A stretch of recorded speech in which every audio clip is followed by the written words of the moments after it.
Muy bien. Vamos a abrir la escritura en Primera de Pedro. En Primera de Pedro 5:8. Hemos llamado al mensaje vuestro adversario el diablo. Vamos a estar hablando del diablo, de sus tretas, sus operaciones, cómo actúa el mundo espiritual sobre nosotros. Y vamos a empezar haciéndolo con dos pasajes en Primera de Pedro 5:8 y luego iremos al libro de Apocalipsis.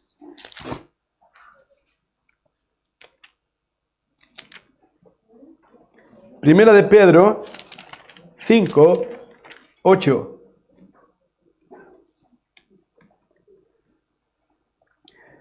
Sed sobrios y velad, porque vuestro adversario el diablo, como león rugiente, anda alrededor buscando a quien devorar, al cual resistid firmes en la fe, sabiendo que los mismos padecimientos se van cumpliendo en vuestros hermanos en todo el mundo.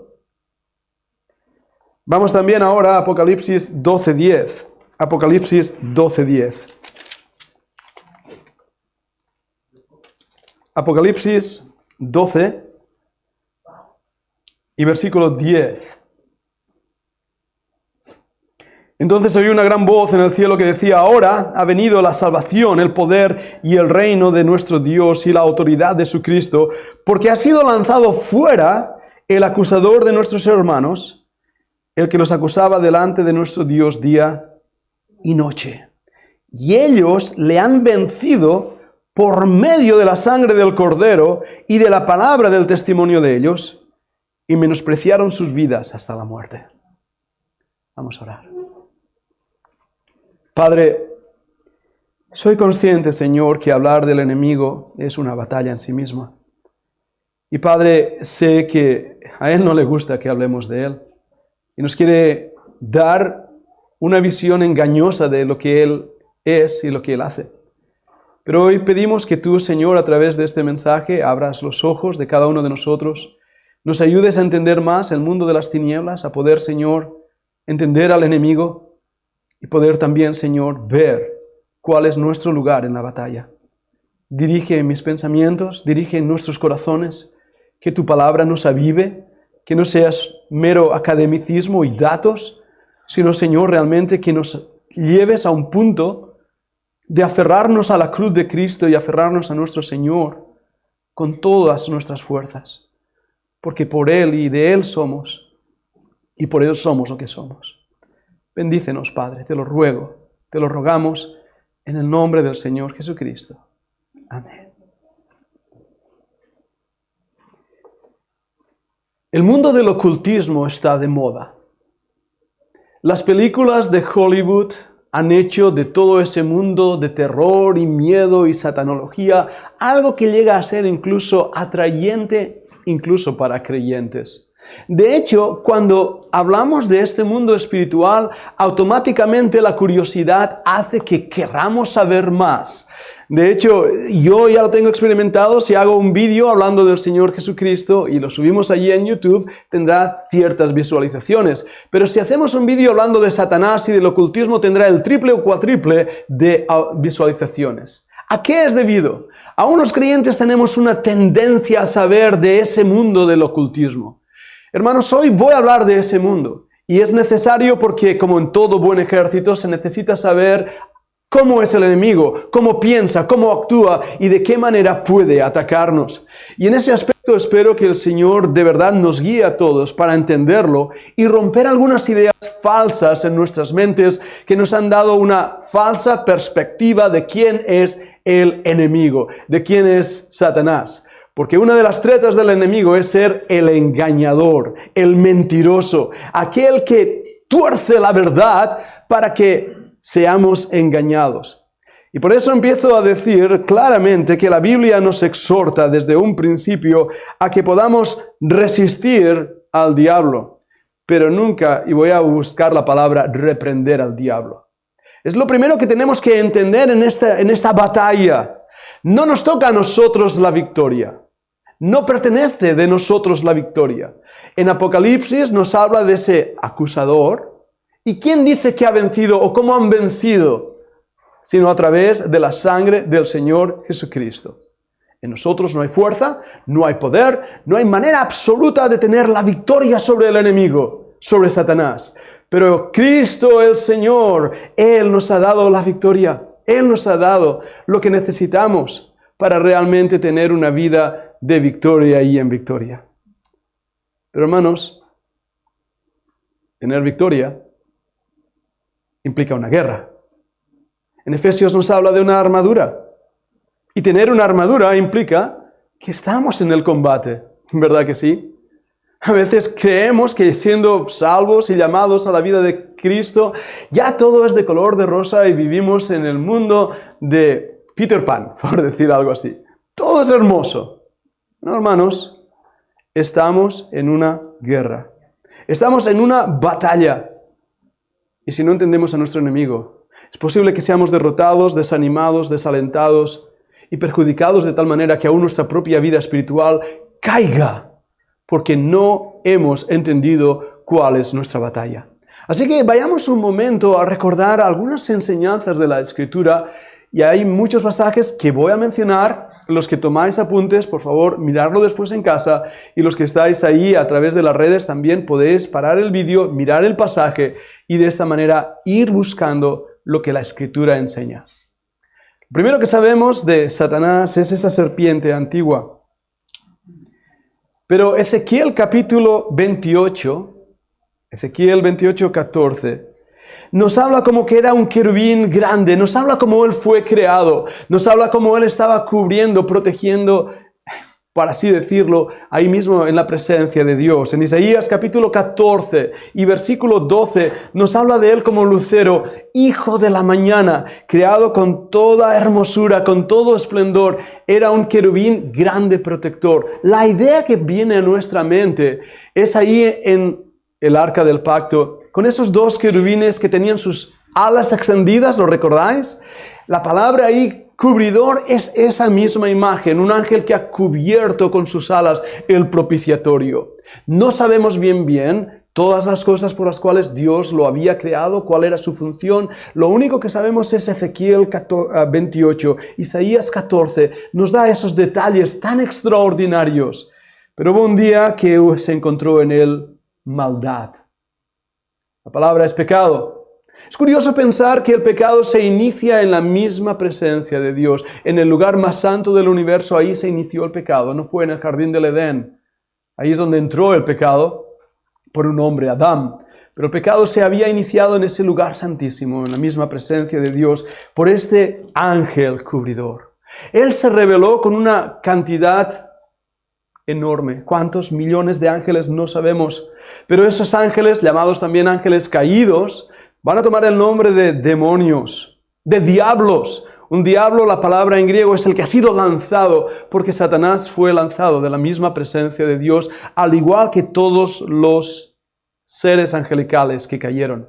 Por eso los tres nombres que se les dan son demonios, diablos o ángeles caídos. Y son millares. Son poderosos, más que los hombres. Y tienen una labor y un trabajo que a veces no nos damos cuenta. No quiero asustar a nadie, pero quiero deciros que aquí hay ángeles y también demonios. Y si nuestros ojos pudieran ser abiertos, veríamos que el mundo espiritual es tan real y activo como el mismo mundo físico. Pero Dios en su misericordia, porque lo ha hecho en su misericordia, ha velado nuestros ojos para que no podamos ver ese mundo espiritual de las tinieblas. La Biblia nos da muchas características de estos seres. Voy a mencionar citas, y debido también al tiempo, no hace falta que lo vayáis a buscar ahora, pero mirad lo que dice la Biblia, cómo describe el carácter de estos demonios. Les habla depravados y malos. Los demonios son depravados y malos. Mateo 8, 28. La Biblia dice de ellos que son espíritus inmundos. Marcos 9, 25. La Biblia nos dice que pueden causar enfermedades. Fijaros hasta qué punto pueden dañar al hombre, que hay enfermedades recogidas en la Biblia, Lucas 13, versículos 11 al 17, que son enfermedades motivadas y producidas por los demonios. Ahora, para un momento ahí, porque hay un error que se comete, y es pensar que toda enfermedad es por un demonio. Hermano, esto no es bíblico. Las enfermedades son el resultado de nuestra naturaleza caída por el pecado, la muerte está en nosotros, la degeneración celular que vamos perdiendo a lo largo de los años, todas esas enfermedades es porque nuestro cuerpo está bajo sometimiento del pecado. Pero no vayamos por ahí reprendiendo demonios pensando que cualquier enfermedad es debido a un demonio, porque no es cierto. Y eso se aplica también a las enfermedades que son mentales, de funcionamiento de nuestro sistema neuronal, de la hipnosis neuronal o de las situaciones emotivas que nos hacen que suframos bajo circunstancias totalmente físicas. Y esto es necesario aplicarlo porque hay un error que se comete en muchísimas iglesias de pensar que cualquier enfermedad es un demonio. Esto no enseña la Escritura. Pero sí vemos en la Escritura que hay enfermedades que se producen por el pecado. Resultados, si uno fuma, por decir algo, ¿qué es lo que va a tener? Cáncer de pulmones, ¿verdad? Resultado de fumar. Si uno abusa del alcohol, ¿qué va a tener? Problemas de hígado. Y así, si uno está bajo estrés, va a tener problemas de cuerpo. Lo mismo en este caso. Debo aclarar eso. Ahora, la Biblia nos da más características. Promueven falsas doctrinas. Doctrinas de demonios son mencionadas en 1 Timoteo 4, 1 al 3. También los demonios pueden poseer a hombres y animales. Un hombre poseído por demonios se encuentra claramente registrado en Marcos 5, 1 al 13. Y también animales. El comportamiento fuera de lo normal de hombres, situaciones complejas que muestran que esos hombres hay algo ahí dentro, que son demonios. En Apocalipsis 12:4 nos dicen que suman un gran número. ¿Cuántos? No sabemos. Pero en Marcos 1:24 dice algo extraordinario. Conocen al Señor Jesús. ¿Y cómo no le van a conocer? Lo estuvieron sirviendo. Son traicioneros, son traidores. Ellos eran ángeles que estaban sirviendo a Dios mismo y por lo tanto al Señor Jesucristo. Por eso le conocen. Marcos 1:24.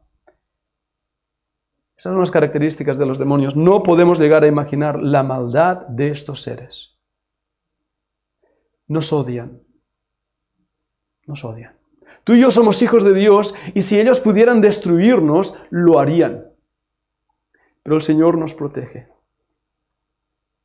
¿Cuál es el fin de estos seres? Nos lo dice claramente en Mateo 25:41. Su destino es el lago de fuego. Ahí vemos en Apocalipsis que estos seres ya van a ser derrotados. Estos seres van a ser destruidos, van a ser lanzados al lago de fuego. Pero mientras ese día no venga, ese día de victoria para el creyente, nosotros estamos en una lucha con este mundo espiritual. Muy real, muy cierta. Y tenemos que ser conscientes en nuestras mentes para buscar la victoria y obtener la victoria. Ahora, vamos a seguir estudiándolos, porque pueden ser clasificados en dos grupos. Uno con libertad parcial, que bajo el mandato de Satanás, de Satanás, se oponen a Dios. Están ahí trabajando.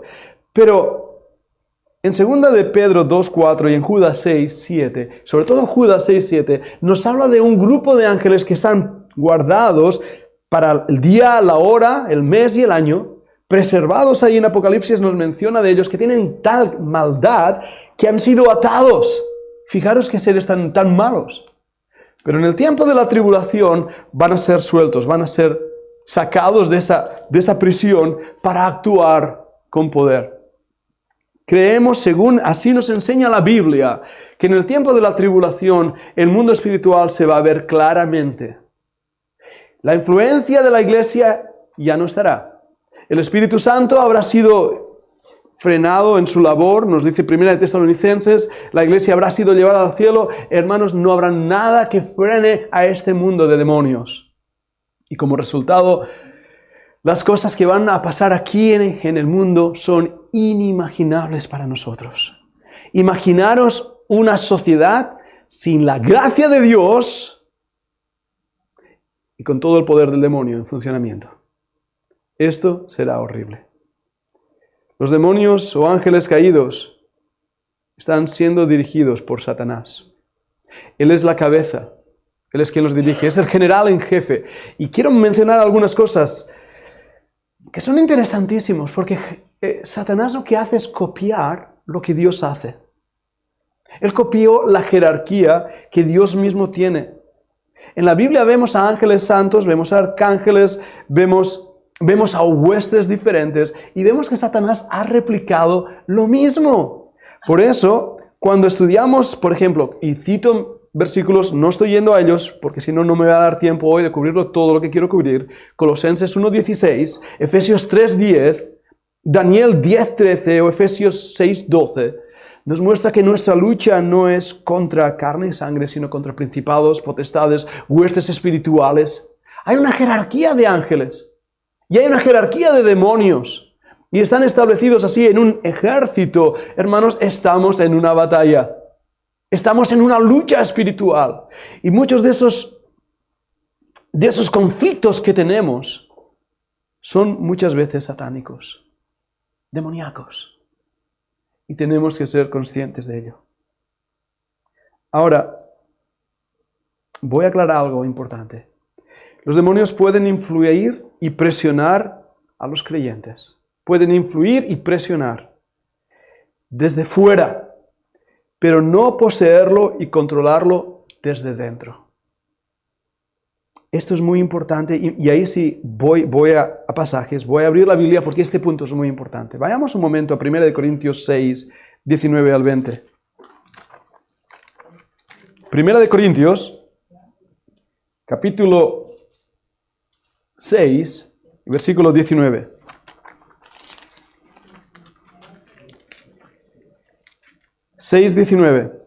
¿O ignoráis que vuestro cuerpo es templo del Espíritu Santo, el cual está en vosotros, el cual tenéis de Dios, y que no sois vuestro? Porque habéis sido comprados por precio, glorificad pues a Dios en vuestro cuerpo y en vuestro espíritu, los cuales son de Dios.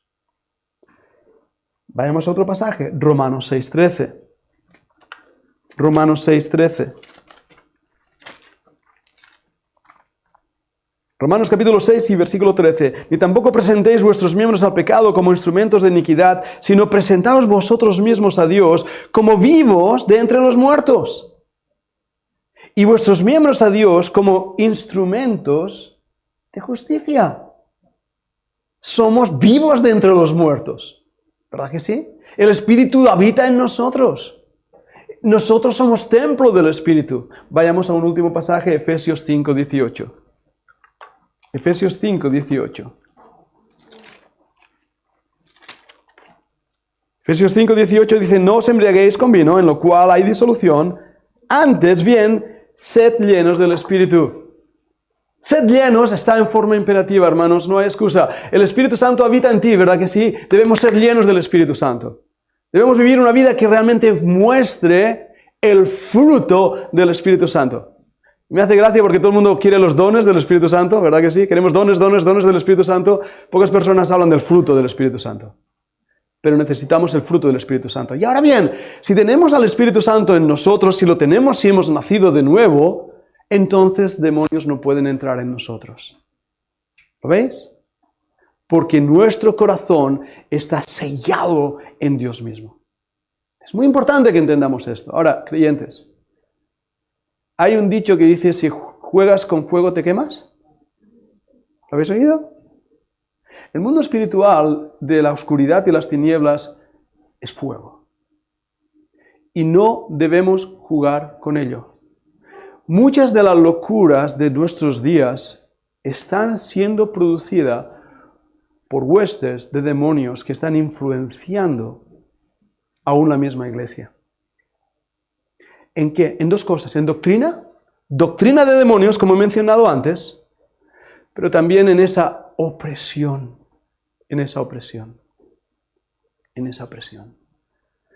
El mundo secular, aún los médicos, aún psicólogos, cuando encuentran problemas de personas que tienen serios problemas a nivel cognitivo, a nivel psicológico, muchas veces descubren que esas personas han estado jugando con fuego. La Ouija, la tabla Ouija, es una manera de entrar al mundo espiritual. Y las influencias de ese mundo espiritual son horrendas, horribles. porque estos seres son malos. Y hermanos, Dios no nos ha llamado a una batalla en ese aspecto. Nuestra victoria se encuentra en Cristo. Fuera de Él somos vulnerables totalmente. Satanás, es un león rugiente que anda alrededor mirando a quién devorar. Y cuando tú y yo nos despistamos, ¡pum!, caemos de inmediato en sus trampas. Pero tenemos que tener la seguridad y la certeza de, a pesar de esa influencia exterior, un creyente no puede ser poseído por demonios. No puede, porque tenemos al Espíritu Santo. Ahora, cada vez más vamos a ver más influencia y acción de los demonios en nuestra sociedad. ¿Quiere el demonio, voy a poner algunos ejemplos, al pobre hombre borrachito en la esquina? ¿Es eso la meta, el objetivo del diablo? ¿Quiere Satanás a la pobre mujer en una esquina y en las carreteras, aquí en España hay, que vende su cuerpo al mejor postor? ¿Es ese el objetivo? ¿Es eso lo que quiere el diablo? No. Hay dos cosas que Satanás está viendo y se le presenta a él mismo como el Dios de este siglo, el gobernador de las tinieblas. Él quiere los gobiernos de este mundo. Recordad Mateo 4, cuando Jesucristo es tentado, le ofrece al Señor mismo todos los reinos de este mundo. Pero el siguiente punto que él quiere son los púlpitos de las iglesias. Los púlpitos de las iglesias. Hermanos, estamos en un tiempo de apostasía. Tú no sabes qué iglesia es, qué tipo de iglesia es, hasta que tú no entras y empiezas a escuchar y ver. Hoy en día, el cristianismo bíblico, el cristianismo que el Señor estableció, el cristianismo que cree en la autoridad de este libro, es raro. Estamos viviendo en tiempos donde hay una apostasía extraordinaria, donde desde los púlpitos se está enseñando que este libro comete errores. Desde los púlpitos se está diciendo que este libro no es inspirado, sino que me inspira a mí cuando lo leo. Que este libro fue escrito por hombres. Desde los púlpitos de la iglesia se está negando el nacimiento virginal del Señor Jesucristo. Se está negando que Jesucristo es Dios. Se está negando que Jesucristo va a venir por nosotros. Se está negando las doctrinas del rapto de la iglesia. Desde los púlpitos de la iglesia se está negando la verdad que fue dada una vez a los santos. Ahora, ¿por qué en este tiempo? Hay unos 7 momentos en la Biblia donde vemos gran influencia satánica. El primero, en el tiempo de Caín. Recordaréis, y si no, podéis mirar ahí las clases de adoración de siervos, sobre todo, con la doctora Cami. En el tiempo de Caín, en el diluvio, Nimrod, todo lo que estuvimos estudiando en las clases de Nimrod. Moisés y Faraón, el poder tan grande de los mismos sacerdotes de Egipto que imitaron lo que Aarón hacía y lo que Moisés hacía, ¿os dais cuenta? Al punto de que un palo se convirtió en una serpiente. ¿Qué truco hicieron? Vete tú a saber. En el tiempo también de Elías y Eliseo, hoy hemos leído, ¿verdad?, en Sean, lo que pasó con los profetas de Baal, un demonio, su imagen es una imagen de un toro, se le ofrecía a los bebés, a los niños, el Dios del fuego. En los días de Cristo, ¿cuántos endemoniados?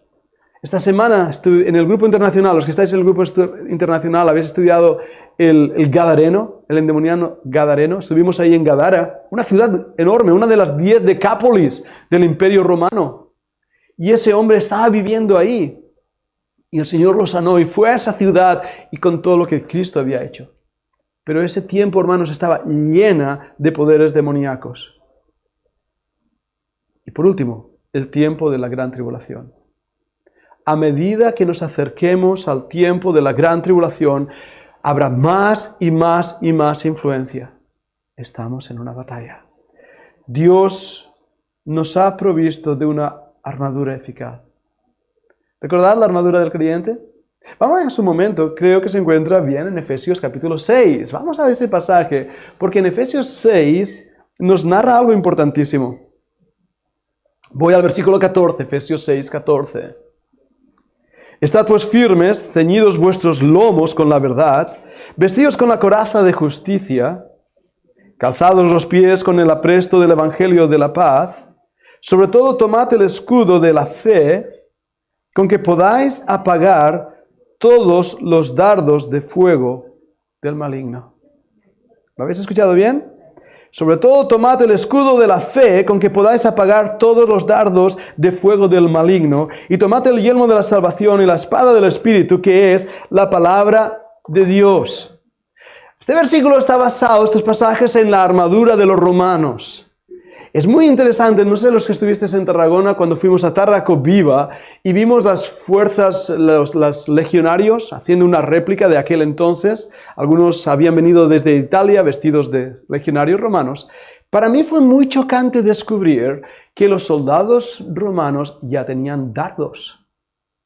Recordad que en su escudo llevaban una especie de lancetas así de largas, que lo que ellos hacían eran tirarlas y eran dardos. No estoy hablando de flechas. Ellos no llevaban arqueros. Los soldados romanos llevaban su espada, la gladius. Tengo una en el despacho si alguien quiere probarla después. Pero llevaban la gladius y llevaban en sus escudos unos dardos. Imaginaros un ejército, voy a confrontar a 1000 soldados romanos, sus escudos se abren y tiran 1000 de esos dardos. ¿Lo podéis imaginar? Así Pablo aquí dice, vosotros tomad el escudo de la fe para protegeros de esos dardos que vienen. Satanás sigue enviándonos dardos. Dardos. Los dardos son no muy grandes, pero lo suficiente para hacer daño, incluso matarte. ¿Y cuál es el propósito de esos dardos? Destruir tu fe, tu confianza. Satanás es perverso, es malo, quiere destruirnos. No estamos en un juego. Él va a atacar nuestras emociones, nuestros sentimientos, nuestras maneras de pensar. Va a atacar ahí donde están los flancos más débiles. Y cada uno de nosotros sabemos qué lucha tenemos. Ninguno de nosotros, hermanos, es perfecto. Este pastor no es perfecto. Soy un pecador que necesita ser realmente limpiado cada día con la sangre de mi Señor. Y soy un hombre igual que tú, igual que los demás, hecho del mismo material. Y lo digo por mí, pero también lo digo por los que estáis escuchando, los que estáis ahí en las redes. Ningún pastor es digno de tomar el lugar que le corresponde a Jesucristo. Nuestro único Salvador es Cristo. Y nuestro único Señor es Cristo. Y nuestra única lealtad debe ser dada a Jesucristo. Y agradecemos los pastores que creo que somos sinceros, vuestras oraciones, vuestro amor, ¿verdad? Vuestro cariño. Cada vez que me traéis un café es como, wow. Porque si yo estaba ahí en la cafetería y tenía ahí mi café y todo, lo agradezco. Pero nuestro Señor es Jesucristo. Nadie más. Y Satanás va a hacer lo posible para destruir tu fe. Si pones los ojos en los hombres vas a caer así de rápido. Pero también muchas veces las circunstancias, creo de verdad que hay situaciones en la vida que Satanás, los demonios, producen para desanimarnos. Lo creo. Hay ese momento cuando hay una gran tormenta, recordad, en el Señor Jesucristo, los apóstoles están ahí en la barca, el Señor duerme, está tranquilo. Los apóstoles están con mucho miedo. Hay un viento también mencionado en el libro de Hechos llamado Urecletón. La palabra es un viento que tiene un contexto espiritual. Creo que Satanás enviaba esas tormentas y esos vientos para destruir a Cristo mismo. Y creo que hay vientos y tormentas en nuestras vidas que vienen de parte del diablo. ¿Qué ejemplo tengo? Libro de Job. Cuando un viento recio vino y destruyó la casa donde los hijos de Job estaban. ¿De dónde vino ese viento sino del mismo diablo? Tiene fuerza aún para operar en la naturaleza y en el clima. ¿Para qué? Para dañar a los hijos de Dios. Y hermanos, tenemos que ser conscientes de esto. Porque los dardos del diablo vienen en diferentes direcciones. Y sabes una cosa que a lo mejor os va a sacudir, porque a mí me ha sacudido, por eso lo digo, porque el Señor me ha tenido que dar 2 bofetones bien grandes en mi propia vida, cuando yo mismo soy usado por el diablo. ¿Sabías eso? ¿Que tú puedes ser usado por el diablo? ¿Para frenar la obra de Dios? ¿Para lanzar un dardo a tu hermano? ¿Qué base tengo? Base bíblica. Pedro, el gran apóstol Pedro. El Señor Jesús está hablando de su muerte y empieza Pedro a frenarlo. ¿Y qué le dice el Señor Jesús? Apártate de mí, Satanás. ¿Recordad el pasaje? ¿Por qué el Señor está diciendo eso? ¿Por qué? Porque Satanás estaba detrás de Pedro, frenando el propósito de Dios. ¿Cuántas veces Satanás me ha usado a mí en mi carnalidad, en mis maneras, en mis formas, para dañar a mi hermano o a mi hermana? ¿Verdad que sí? Y si no lo vemos, no vamos a reaccionar en nuestra corrección del pecado. Pero cuando nos damos cuenta que sí, que yo soy malo y perverso y que si no voy con cuidado, si me dejo llevar, Satanás puede usar mi propia vida para ser tropiezo y daño para otros. Por eso la importancia. Ahora, hablando de Satanás, y voy ya a la última parte del mensaje porque voy a hablar más. Hemos hablado de sus siervos, de sus demonios.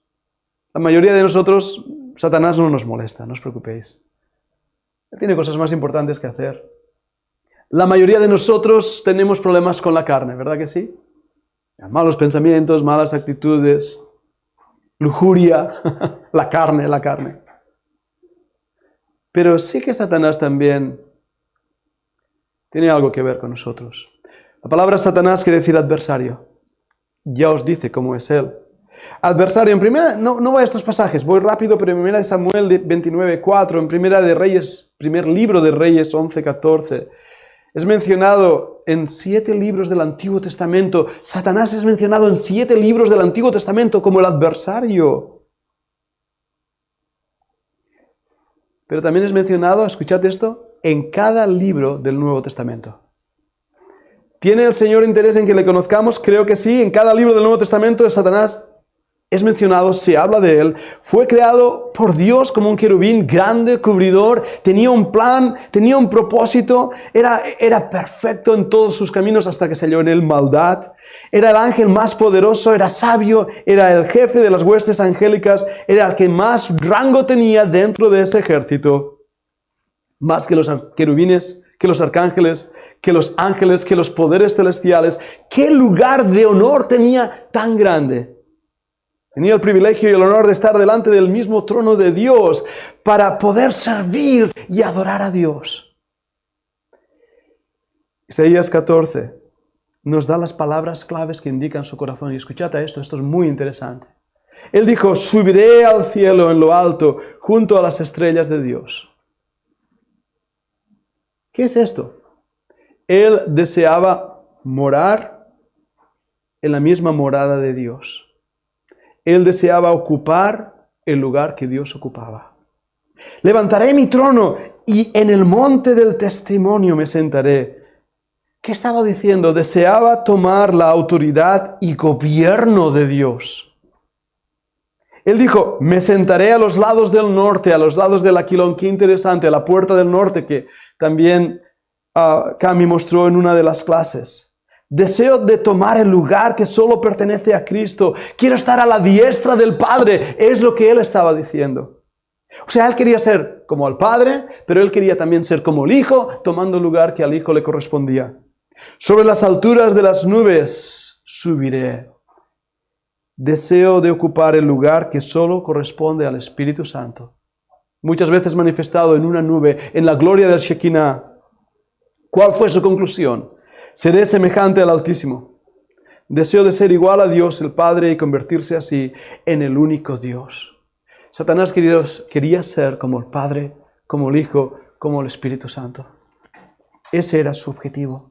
Satanás intentó destronar a Dios y se llenó de iniquidad, de perversidad, y su manera de actuar es la misma. Apártate, Dios, yo me siento en tu trono. Yo quiero ser el único adorado, el único reconocido. Y hermanos, esa es su treta que continúa hoy en día. Por eso el gran engaño de los hombres es caer en la idolatría, en cualquier cosa que quita el lugar que solamente le corresponde a Dios. Cuando el hombre cae en ese pecado, cae en el pecado del diablo. Como castigo y como juicio a Satanás, él fue lanzado fuera. Fue echado fuera de la presencia de Dios, arrojado del monte santo. Su pecado corrompió su sabiduría. Su maldad lo convirtió en un ser inicuo, perverso. Ahora, su nombre fue cambiado. Fijaros que se llama ahí en Isaías 14 la estrella refulgente de la mañana. Os voy a decir algunos nombres. Se llama Satanás, Diablo, Dragón, la serpiente antigua, Dios de este siglo, príncipe de este mundo. Se conoce como Beelzebub. Esa palabra traducida quiere decir el dios de las moscas.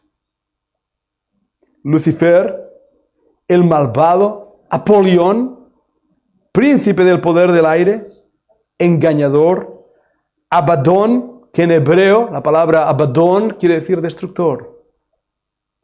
Belial, señor, adversario, se le llama enemigo, se le llama padre de mentira, y he leído al inicio de este mensaje, acusador de los hermanos. Y este último nombre, hermanos, Satanás nos acusa día y noche delante del Padre, ¿lo sabías?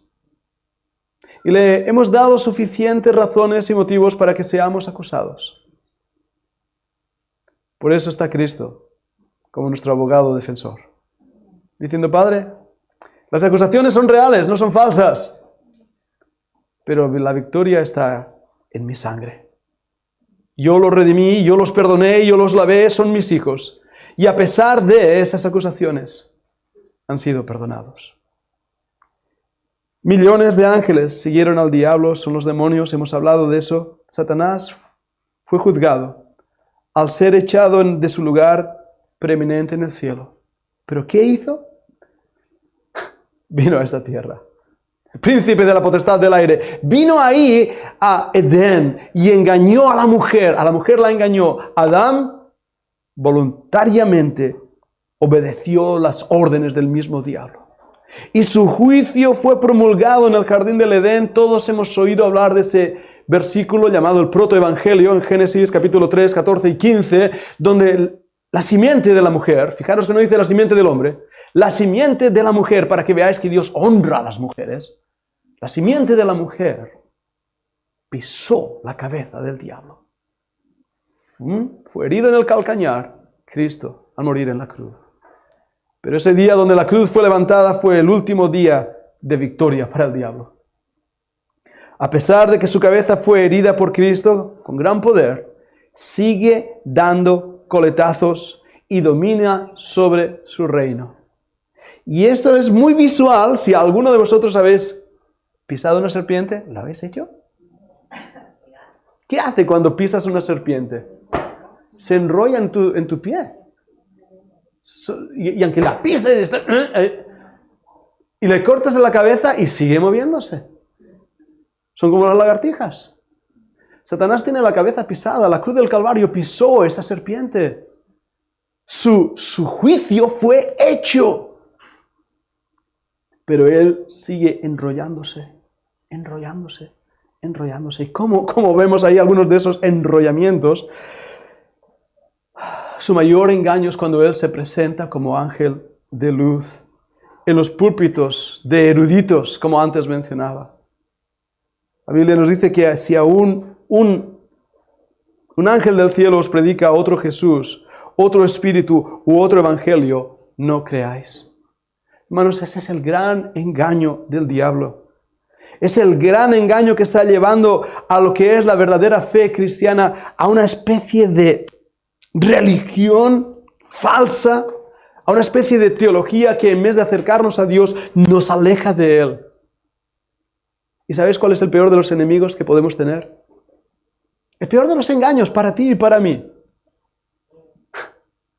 nuestra propia religiosidad, que nos hace creer que por tener cierto estatus espiritual y saber unos himnos y saber ya unos pasajes de memoria y tener cierta vida espiritual y ser correctos en todo lo que hacemos, somos mejores que nadie.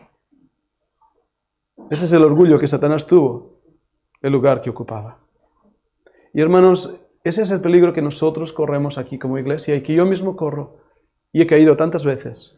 En que la religiosidad me lleva a un punto de distracción espiritual donde en vez de totalmente depender del Señor, dependo de mis fuerzas. Por eso empezaba, y con esto ya concluyo, así que escuchad hasta este último punto, por favor. Empezaba diciendo que hemos sido llamados a resistir al diablo, no a reprenderle, sino a mantener el puesto, a mantener el lugar, a no retroceder en nuestras líneas, y estoy utilizando vocabulario de combate, sino hasta el último soldado, mantener nuestras líneas. En el ejército en inglés hay una expresión que se llama broken arrow. Lo han traducido al castellano como enemigo a las puertas o enemigo dentro del campamento.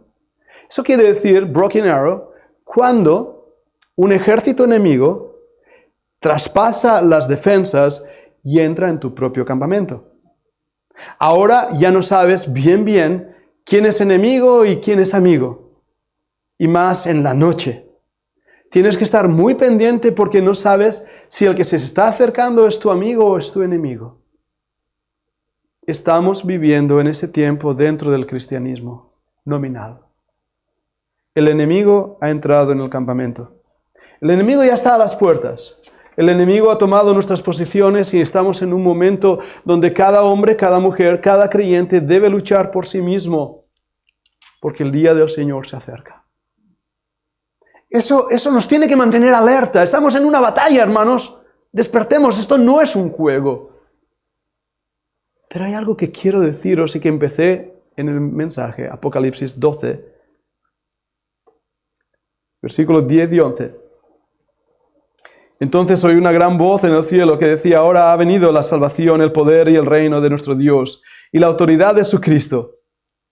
Porque ha sido lanzado fuera el acusador de nuestros hermanos, el que les acusaba delante de nuestro Dios día y noche. Escuchad el versículo 11. Y ellos, tú y yo, le han vencido por medio de la sangre del Cordero y de la palabra del testimonio de ellos, y menospreciaron sus vidas hasta la muerte. Apocalipsis 12 proféticamente está hablando de un grupo de creyentes que van a morir por Cristo, en tiempo de gran influencia satánica y gran actividad demoníaca. Pero incluso ellos tienen la victoria. Tú y yo somos más que vencedores por medio de aquel que nos amó. Hemos tenido que hablar hoy del enemigo. Es necesario entender a nuestro enemigo. Pero no hagamos a nuestro enemigo mayor que nuestro Señor. Y no hagamos a nuestro enemigo con más interés y deseo de aprender de él que lo que tengamos deseo de aprender de Cristo. Porque, hermanos, es en Cristo que lo tenemos todo. Es en Cristo de quien dependemos. Es en Cristo a quien amamos. Es a Cristo a quien servimos. Es Cristo y solamente Cristo. Y si sacamos los ojos de Él y los ponemos en cualquier otro, tenemos la vista errada. Sea Cristo nuestro todo, porque en Él está nuestra victoria, en Él está nuestra fe y confianza. Vamos a orar. Señor, gracias porque nuestro Salvador Jesucristo nos ha dado la victoria. Ese Cordero, el Cordero, la sangre del Cordero, es quien nos ha perdonado, limpiado y dado la victoria. Te adoramos, Señor amado, te adoramos, te amamos, tú lo sabes, Señor. Tú sabes que sin ti no tenemos nada, ni queremos ser nada. Tú sabes mi pecado, Padre, tú sabes mi manera, tú sabes todo. No hay nada que yo pueda ocultar de ti. Pero sabes que te amo, Padre. Ayúdanos a vivir una vida de victoria en victoria. en ti y en tu gracia. Lo pedimos en el nombre de Jesucristo. Amén.